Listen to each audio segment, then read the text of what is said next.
សូមលើកទស្សកបវរប្រណម្យ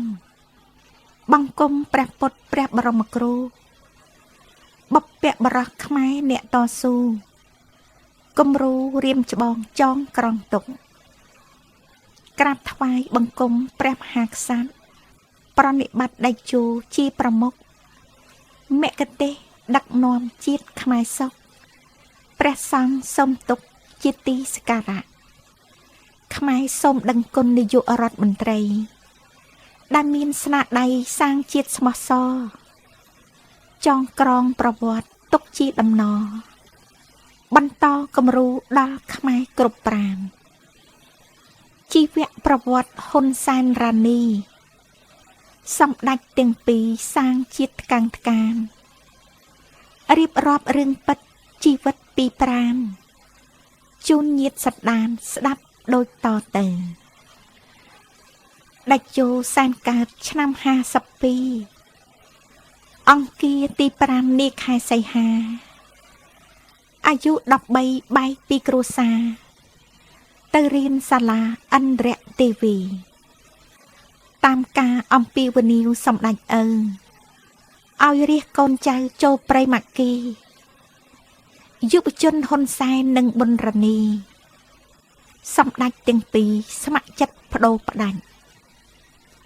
ថ្ងៃ4មេសាយាត្រាចេញទៅសម្ដៅបំរើកងទ័ពសម្ដេចនរោត្តមសីហនុព្រះអង្គជាស្ដេចសម្រេចរំលំរបបលន់នល់យុទ្ធជនស្ម័គ្រចិត្តឥតមានប្រាក់ខែ105សមរភូមិចូលប្រយុទ្ធផ្ទាល់16មេសាសែនមហាពិផលខ្វាយខ្វល់ទុកផ្ទួនព្រោះខ្លួនពិការសង្គ្រាម5ឆ្នាំរបួស5ដងរបួសចុងក្រោយវះកាត់នេត្រាអត់មានថ្នាំស្ពឹកឈឺចាប់ក្រៃណាចិន្តាសង្វេគនិងភ្នែកសែនខ្វល់17មេសមហាជោគជ័យរបបប្រល័យឈានចូលមកដល់សម្ដេចទាំងពីរទុកទ្វីកង្វល់រកលតស៊ូផ្ដួលរំលំទៀតទម្រាំបានយាងអង្គសម្ដេចឪ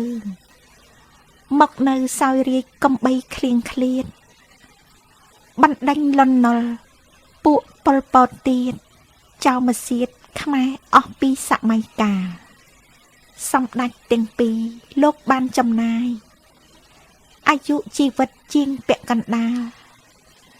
ដើម្បីបុព្វហេតុជាតិដ៏ត្រកាលគឺជាតិសាសនាព្រះមហាក្សត្រសាច់រឿងចាស់ចែងតាក់តែងជាការ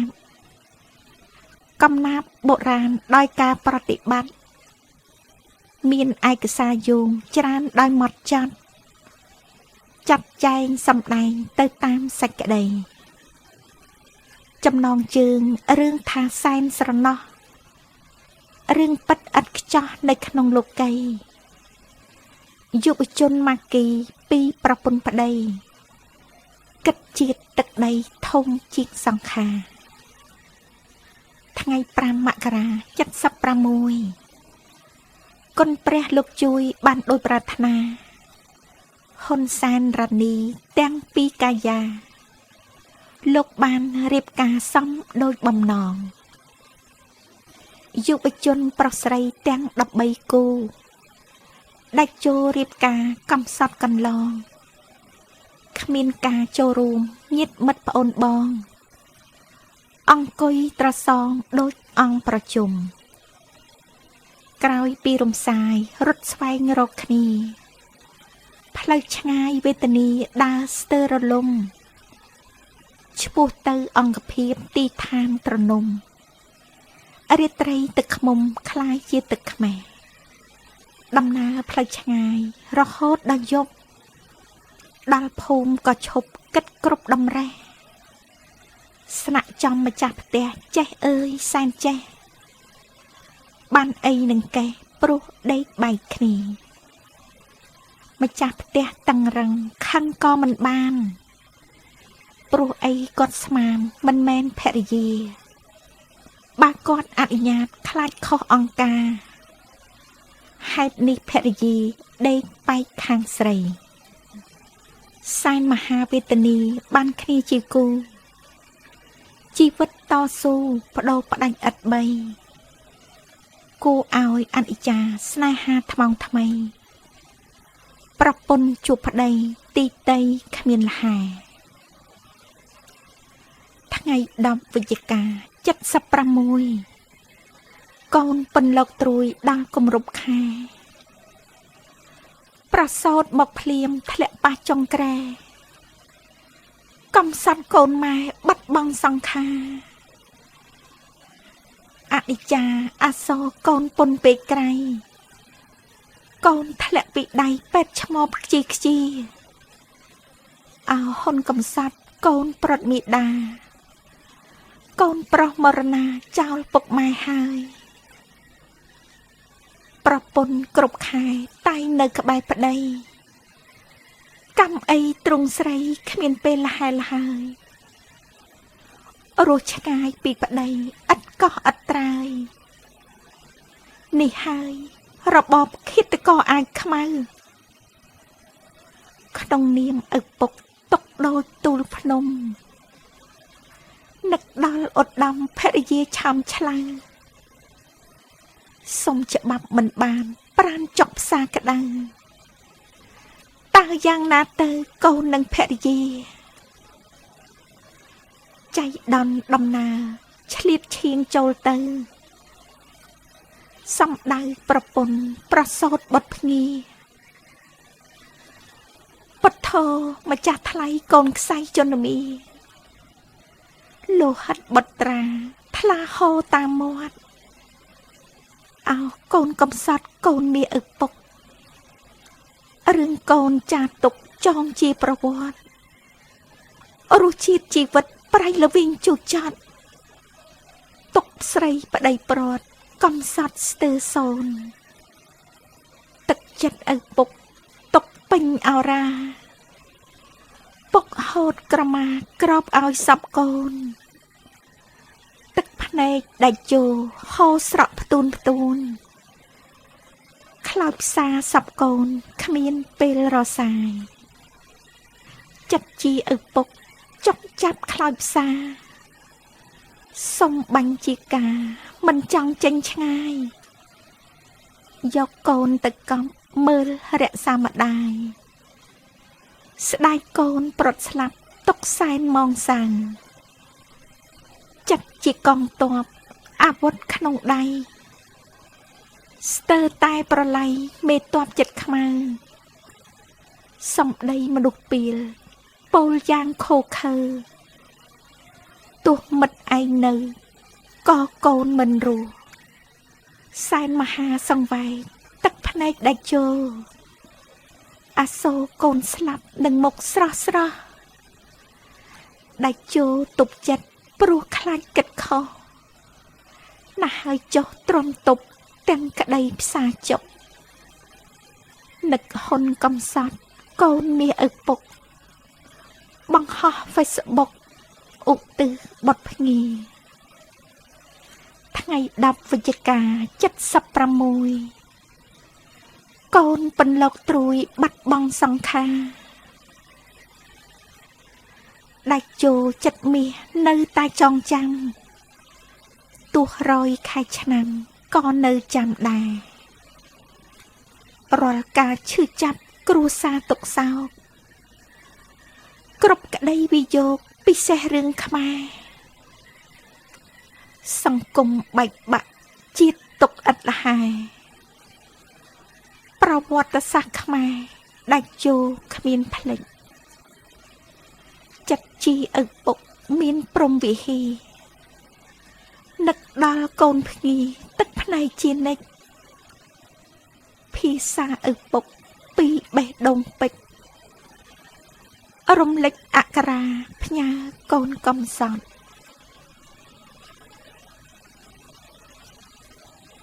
កំសត់កូនពុកទោះបីកូនស្លាប់មុនពេលប្អូនរបស់កូនចាប់កំណើតក៏ដោយ ក៏ប្អូនរបស់កូនមិនទុកឲ្យកូនខ្លាយជាខ្មោចអនាថានោះដែរដោយសារទម្លាប់ជីដូនជីតានិងម្ដាយកូនតែងធ្វើពិធីឆេងមេងថ្ងៃនេះប្អូនស្រីពៅនិងក្មួយរបស់កូនបានទៅសែនភ្នូររបស់កូនសូមកូនទទួលយកពីប្អូននិងក្មួយជំនួសឲ្យក្រុមគ្រួសារចំណែកពុកមានតែទឹកភ្នែកដែលហូរមិនឈប់នៅពេលនឹកឃើញដល់រឿងដ៏សែនឈឺចាប់កាលពីជិត40ឆ្នាំមុនរវាងកូនម្ដាយកូននិងពុកដែលនេះជារឿងខ្លោចផ្សាបំផុតសម្រាប់ជីវិតពុកនិងម៉ែកូនព្រមទាំងក្រុមគ្រួសារយើងខ្លឹមសារ Facebook ក្តុកក្តួលអរ៉ាពាក្យពេចន៍បៃតាផ្ញើសារទៅបុត្រសរសេរចេញពីទឹកចិត្តបរិសុទ្ធស្រយុតស្រយ៉ង់អស់ពីអង្គប្រាណនេះហើយរសជាតិនៃភ្លើងសង្គ្រាមឈាមខ្មែរស្រោចហូររីស្លាប់វល់លៀនដែលចូលចាំច្បាស់ជាប់ក្នុងវិញ្ញាណ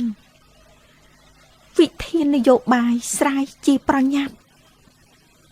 ទំហំទុកសោកជោគជាំពេញប្រាណគ្រប់កូនទីហ៊ានបានលួចខ្សឹបប្រាប់ចំនួន50មានឈ្មោះត្រូវចាប់ផែនការសម្លាប់ភូមិភាគបូពីដាច់ចូលដឹងខ្លួនរត់ពួនចូលព្រៃដំណើរថ្ងៃ20ខែមិថុនាឆ្នាំ77រួចផុតអាត្មាថែម4អង្គារមិត្តរួមអាវុធទោះបីបែកគ្នាភរិយាក្នុងចិត្តឆ្លៀតផ្ញើលិខិតដោយចិត្តមោះមុតផ្ញើជូនភរិយាដោះសែនកំសត់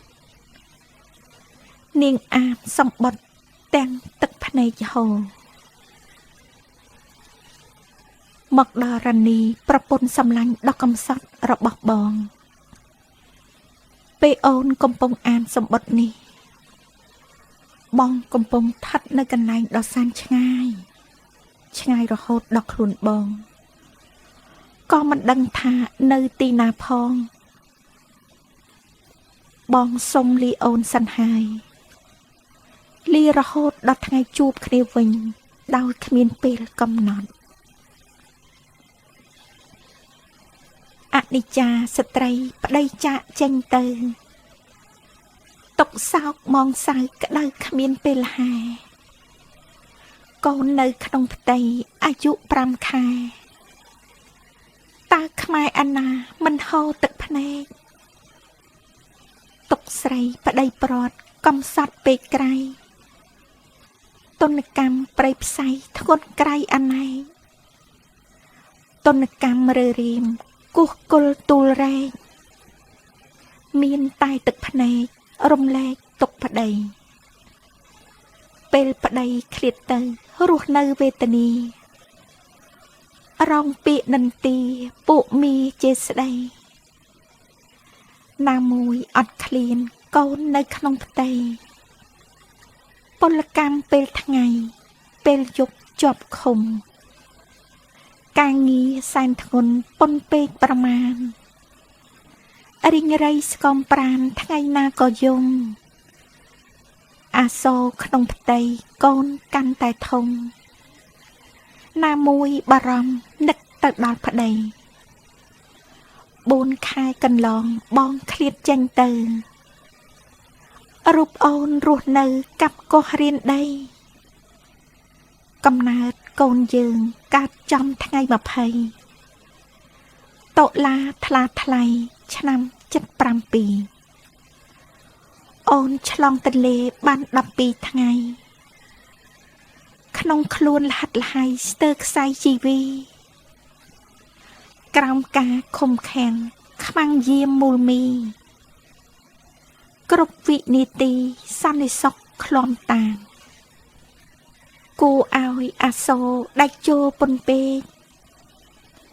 ឆ្លងផុតពីព្រៃដល់ដីវៀតណាម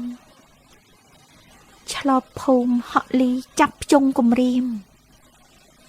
គេបណ្ដាតាមទៅសួរចម្លើយក្នុងសំណាងមួយ10000គ្រោះថ្នាក់យុទ្ធមិត្តម្នាក់ទឹកភ្នែកគ្មានស្បើយ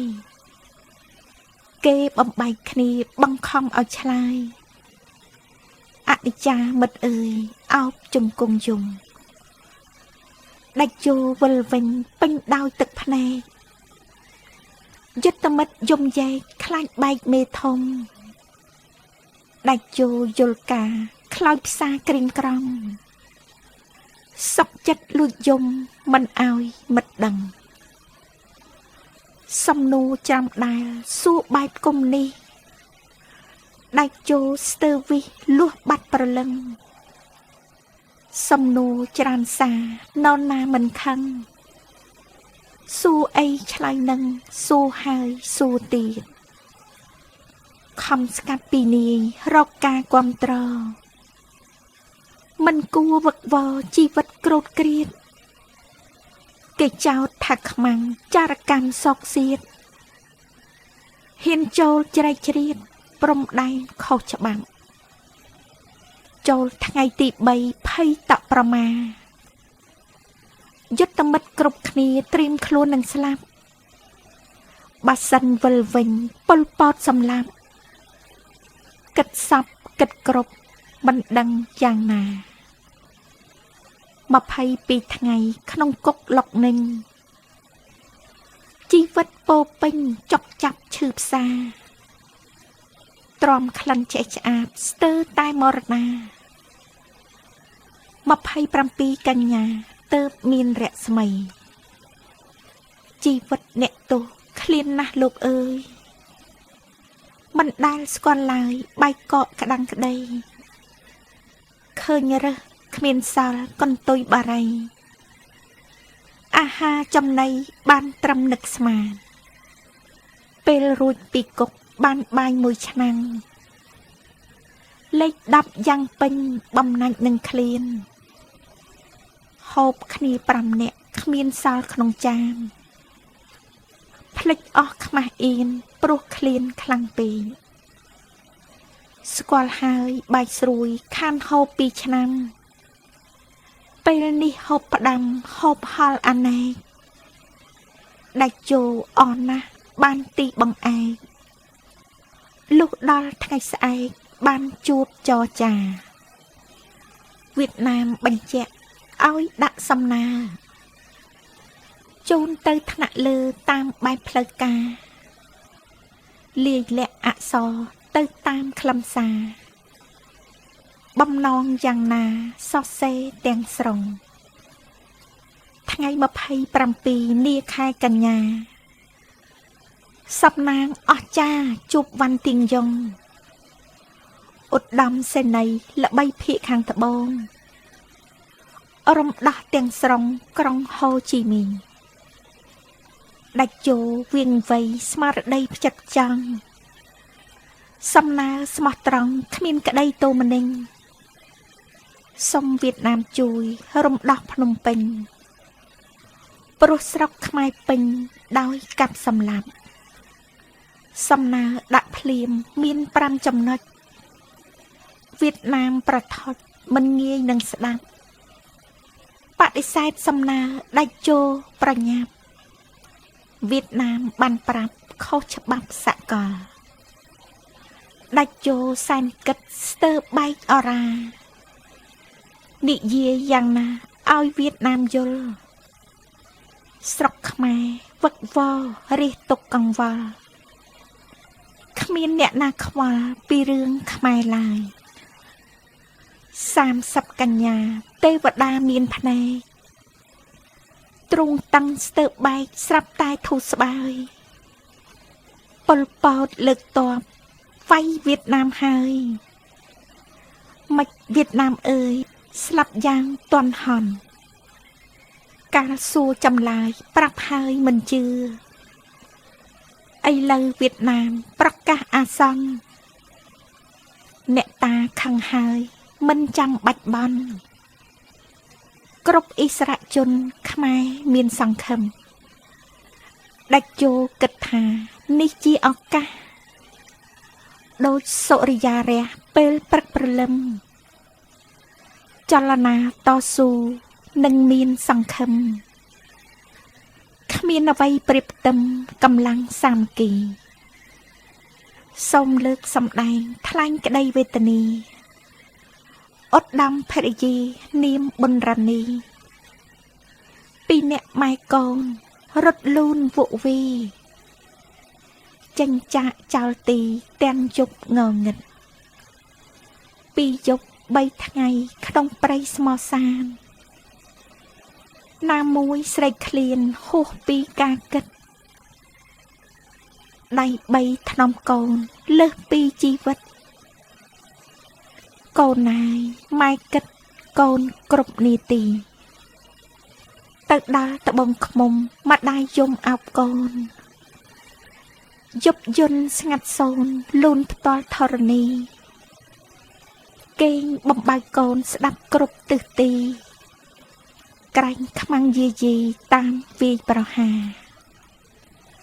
កូនអើយគេងទៅម៉ែនៅនឹងអ្នក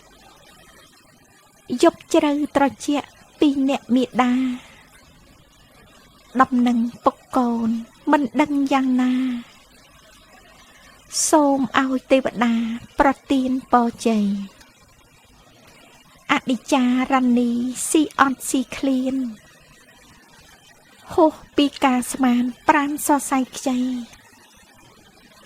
ដើររើសគោស្រូវក្រោមកម្ដៅថ្ងៃកម្មអើយកម្មអីស្រីខ្មែរពេលនោះថ្លែងពីដេចជោសែនមហាវេទនី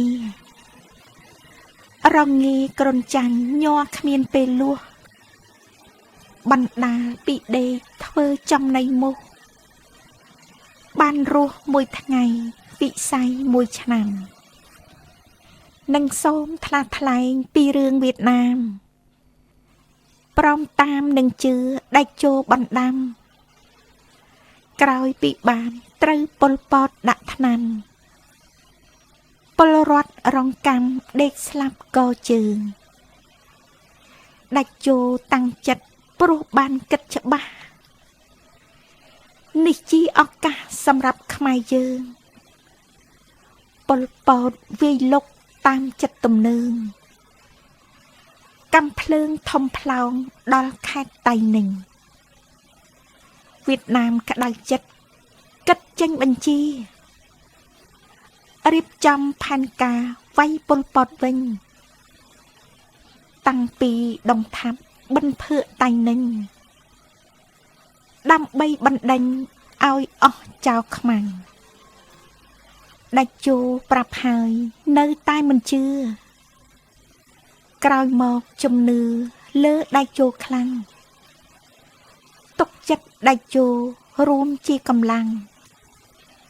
ចង្អុលទីតាំងពួកខ្មាំងឈរជើងច្រកស្នួលលុកninhចេញខេត្តក្រចេះមានជ័យដូនរត់វៀតណាមវាយឡើងកងទ័ពប៉ុលពតរត់ខ្ចាត់ខ្ចាយប៉ើងឯដាច់ជោយើងឡើងដល់មេមត់ដំណើរស្រោតរូតលឿនជាប្រញាប់ឆាប់បានទៅដល់ទីខ្ទមកំសត់ចិត្តអន្ទះសាគ្មានការនឿយហត់ប្រពន្ធកបសត់បាត់ស្ងាត់សូនឈឹងស្រងេះស្រងោតសែនខ្លោចអនិច្ចាកូននិងភរិយាបាត់សូនដំណឹងទាំងខ្មែរវៀតណាមខំតាមសម្លឹងប្រឹងប្រែងស្វែងរកសពគ្រប់ទិសាអោដាច់ជោសែនសែនមហាកំសត់នឹកឃើញប្រវត្តិសែនមហាអនិច្ចានឹកអាណិតកូនឧត្តមភរិយាតើនៅឯណាឬមួយខ្សិនខ្សៃដាច់ជោទឹកភ្នែកហូរជ្រែកភក្ត្រា យំសោយសោកាកណ្ដាលទ្រូងព្រៃនឹកគ្រីកំសត់ប្រត់ប្រពន្ធប្តីវៀតណាមខ្មែរក្តីយំតាមគ្រប់ប្រាណឆន្ទៈដេកជោពុះពោសន្ធើសំដៅរំដោះរាជខ្មែរឲ្យបានចូលទៅវៀតណាមបង្កើតមូលដ្ឋានកែនបានជាទ័ពខ្មែររាប់រយពាន់ដល់ខែវិច្ឆិកា78បូព៌ានិរតីខ្មែរគ្រប់តំបន់5ក្រុមជួបជុំគ្នាជាបន្ទាន់ស្ម័គ្ររួមសម្ព័ន្ធប្រយុទ្ធតស៊ូ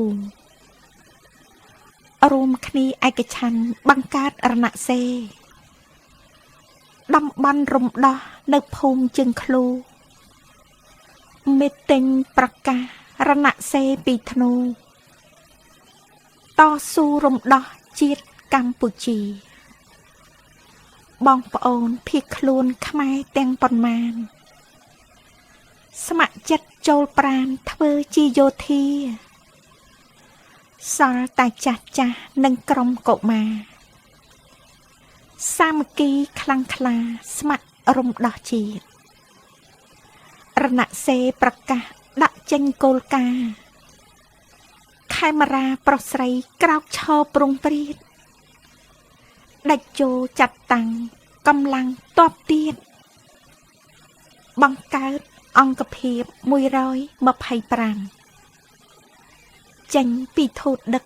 ទៅនៅឡុងយ៉ាវ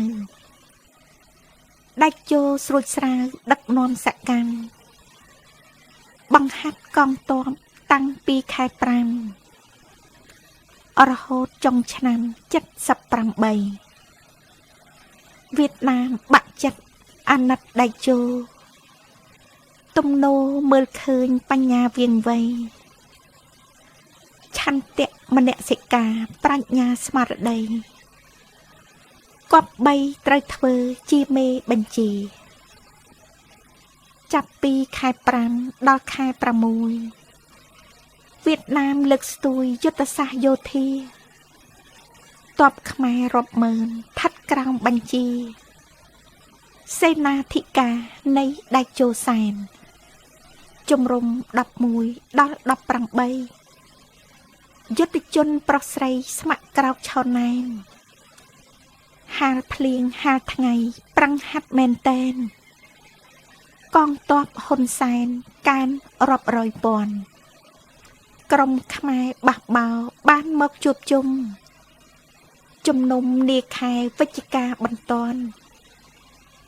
មកពីមូលដ្ឋានទាំង4តំបន់និរតីបោះចំអេសានបូព៌ាក្រុមសាយភូថងបែកខាងនិរតីសម្ដេចចក្រីបែកខាងបូព៌ាប៊ូថងអេសានមានទាំងប្រជាជួបចាប់ដៃគ្នា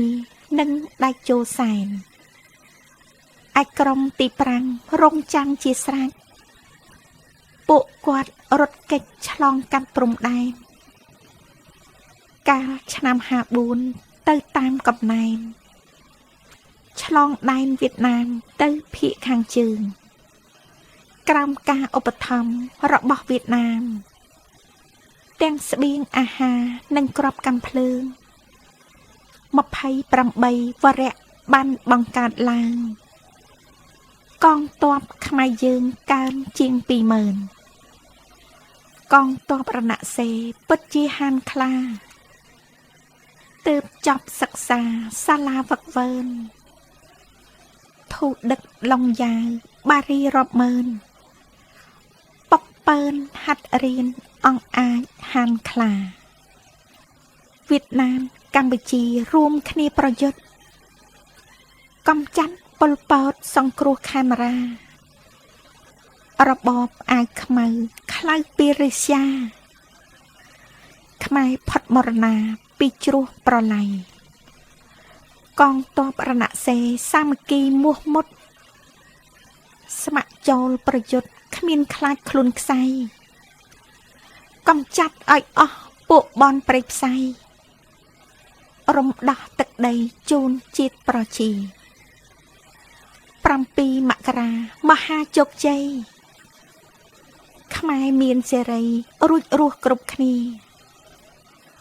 ភ្នំពេញរំដោះបេះដូងកម្ពុជា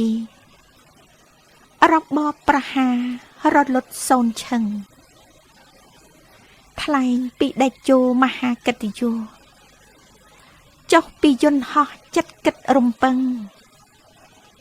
11មករានេត្រាសម្លឹងក្រែងបានដំណឹងភរិយាកំសត់មនុស្សម្នីកុះកអបអស្វាគមន៍រៀបចំទទួលថ្នាក់ប្រមុខរដ្ឋបាត់តែរ៉ានីមិនមានមុខមាត់ដៃជោរន្ធត់ស្ទើរបាត់ប្រលឹងចុះពីយន្តហោះចូលក្នុងរថយន្តបារម្ភប្រពន្ធគ្មានបានដំណឹងដៃជោសែនស្លុតផុតក្តីរំពឹងសេញចឹងប្រហែលជានាងស្លាប់ហើយថ្លែងពីនារីដើររើសគូស្រូវនិតនៅថែកូនទ្រង់តាំងឥតស្បាយ7មករាស្រុករំដោះហើយនៅឡើយម៉ែកូនអត់មានអីហូបមនីរូតរះរើសបោតគូស្រូវដំរូវបុកស្ដីធ្វើជាសំរោគដាំជាបបរឲ្យតន់កូនហូបស្រស់ស្រូបតន់ចិត្តគិតទៅដល់ប្តីស្រុកទេសកំពុងកាត់កលវឹកវរមិនហ៊ានស្វែងរកខ្លាចជួបទុក្ខភ័យខ្លាចពួកចៅខ្មាំងឬជនអប្រិយតបស្រុកតបព្រៃលាយច្របល់គ្នាហេតុនេះសំងំពួនរស់សុខសិនទំរាំស្រុកស្ងប់បានគប់ពេលីបាសិនគូព្រេងគង់បានជួបគ្នាបំណាច់កំព្រីអស់ជាង2ឆ្នាំម្យ៉ាងបុនរនីសាក់លបងទឹកចិត្តព្រោះតបិតដេជោកាន់ការងារធំតើនៅចាំទេអង្រឹងទឹកខ្មុំគាត់ផ្ញើឲ្យខ្ញុំពេលរត់ចេញទៅណាមួយមិនហ៊ានព្រោះខ្លួនជាស្រីថែមមានកូនខ្ចីមិនដែលស្គាល់ផ្លូវណាមួយមិនស្គាល់មិត្តឬសត្រូវស៊ូទ្រាំរស់នៅលាក់ពួនអាត្មារីឯដេជោសែនមហារវល់ក្នុងអារម្មណ៍ខ្វល់ទៅដល់ភរិយាកិច្ចការបរទេសច្រើនដល់មហិមាមិនអាចដកឃ្លាទៅទីណាបានការងារប្រលឹមរហូតប្រលប់ឆ្លៀតទៅដល់ជប់ស៊ើបគ្រប់មូលដ្ឋានប្រកាសសាកសួរអស់ញាតិសន្តានក្រែងបានទទួលដំណឹងប្រពន្ធស្រុករំដោះហើយនៅឡើយបែកគ្នាប្រហែលវេលាមិនទាន់គ្រប់គ្រាន់ទំនីឋានព្រំថាពុំអាលទាន់ស្រុកនៅអាសន្នមិនបានជួបឡើយស្រុកទេសរំដោះអស់ជិត2ខែដាច់ជោគ្មានហែក្នុងទ្រុងឥតស្បាយបងប្អូនស្វះស្វែងគ្រប់កន្លែងហើយនៅឡើយប្រពន្ធបាត់ស្ងាត់សូនឈឹងមហាប្រតិចាខ្លោចផ្សាដល់កូនក៏ខំខ្នះខ្នែងស្វែងរកដំណឹងណាមួយចង់ឃើញចៅមានប្រលឹងស្រាប់តែបានដឹងតាមយោធាម្នាក់ថ ថ្ងៃអ្នកខន្តរិកពេញរឹករាសីថ្ងៃជ័យ24នាខែកុម្ភៈបុរាណលោកថានាងរត់រកអ្នកគឺជាជួបតាមក្រមព្រំលិខិតប្រពន្ធដល់ផ្ទះនៅមិនឃើញប្តីរវល់កិច្ចការបរទេសយ៉ាងឆ្អិតមានគេទៅប្រាប់តាមតែការពិតតែចាប់ដេកជោមិនទាន់ជឿឡើយពេលចាប់កិច្ចការយាត្រាដល់ផ្ទះប្រទេសរ៉ានីនៅចិត្តបង្កើយយល់ច្បាស់រ៉ានីពិតប្រកបហើយលោកអើយដេចជោសែនមហាត្រេកអរសម្បត្តិលាគ្នានាថ្ងៃ24ជប់វិញលោកនេះកំរមានទាំងក្មេងតូចមកតាមកំដរដាច់ជោក៏សួរថាជានរណាប្រពន្ធកំសត់នាងបានថ្លាថ្លែងកូនប្រុសបងឯងនេះហើយនឹងណាដាច់ជោទឹកភ្នែកហូរជ្រែកភក្ត្រាបៃតាយល់បុតស្លុតអស់អង្គីនេះហើយរសជាតិនៃភ្លើងសង្គ្រាមស្លាកស្នាមជូចចត់នៃកម្ពុជាឪពុកជួបកូនបែមិនស្គាល់គ្នាទុកជាដំរាឲ្យខ្មែរប្រុសស្រីបំណាច់នឹងនឹកសែនគិតខ្វល់ខ្វាយពីរនាក់កូនម្ដាយរស់នៅក្នុងព្រៃគ្រួសារប្រត់ឃ្លាតព្រោះជាតិទឹកដីស្ទុះលើកកូន3កូនមិនឲ្យក្បែរថ្លែងពីកុមារាហ៊ុនម៉ាណែតអាយុទៅបាន16ខែចិត្តខ្លាំងអស្ចារ្យយំការពីម៉ែឪពុកទៅក្បែរម៉ែក៏មិនបានអស់ជាង2ខែកូនហៅពុកពូដាច់ជោស្លុតចិត្តពុនពេកប្រមាណណាមួយទៅចិត្តប្រពន្ធមិនបានកូនប្រុសកល្យាននឹកស្មានថាពូគួរឲ្យសង្វេគរឿងដាច់ជោសែនរឿងពិតមែនតែនទុកជាគំរូរសជាតិបែកបាក់វីរៈតស៊ូគំរូរៀនសូត្រកូនខ្មែរជាន់ក្រោយរឿងដាច់ជោសែននិងប៊ុនរ៉ានីចូលព្រៃម៉ាគីតាមស្ដេចដង្ហើយពីរនាក់ស្ម័គ្រចិត្តឥតរញរាឡើយខ្មែរបានវិញហើយរាជានិយមដោយគុណបំណាច់ស្ដេចទ្រង់ប្រទានកិត្តិយសថ្កាំងថ្កានឲ្យបានសំរុំក្រុមមងាសម្ដេចឋានៈអស់ធំដើម្បីស័ក្តិសមទៅនឹងស្នាដៃស្វាមីភរិយាក្រុមមងាសម្ដេចបំណាច់បំរើជាតិនិងទឹកដីរំដោះបល្ល័ង្កថ្វាយមហាក្សត្រថ្លៃជាតិខ្មែរជោគជ័យបានរុងរឿងអើយ